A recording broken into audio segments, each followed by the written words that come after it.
ترجمان پاک فوج لیفٹیننٹ جنرل احمد شریف چودھری کا کہنا ہے کہ فوج سیاست نہیں الجھنا چاہتی، اسے سیاست سے دور رکھا جائے۔ غزہ میں امن فوج بھیجنے کا فیصلہ پارلیمنٹ کرے گی۔ افغان طالبان سے سیکیورٹی پر بھیک نہیں مانگیں گے۔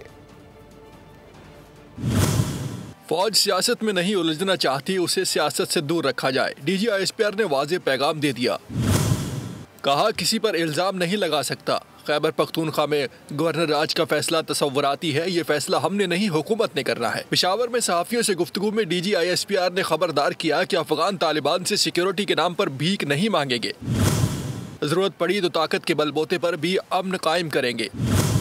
افغانستان بین الاقوامی دہشت گردی کا مرکز ہے۔ افغانستان میں ہر قسم کے دہشت گرد موجود ہیں اور افغانستان دہشت گردی پیدا کر رہا ہے، پڑوسی ممالک میں پھیلا بھی رہا ہے۔ استنبول مذاکرات پر ترجمان پاک فوج نے کہا کہ افغانستان کی طرف سے رکھی گئی شرائط کی کوئی اہمیت نہیں، اصل مقصد دہشت گردی کا خاتمہ ہے۔ پاکستان کی سلامتی کی ضامن پاک فوج ہے، افغانستان نہیں۔ دو ٹوک انداز میں کہا آپریشن کے دوران دہشت گرد افغانستان بھاگ گئے تھے، انہیں ہمارے حوالے کیا جائے۔ D G I S P R نے بتایا کہ ملک میں 2025 کے دوران 62,000 سے زائد آپریشنز کیے گئے، 1,667 دہشت گرد مارے گئے، جبکہ دہشت گرد حملوں میں 206 سیکیورٹی اہلکار شہید ہوئے۔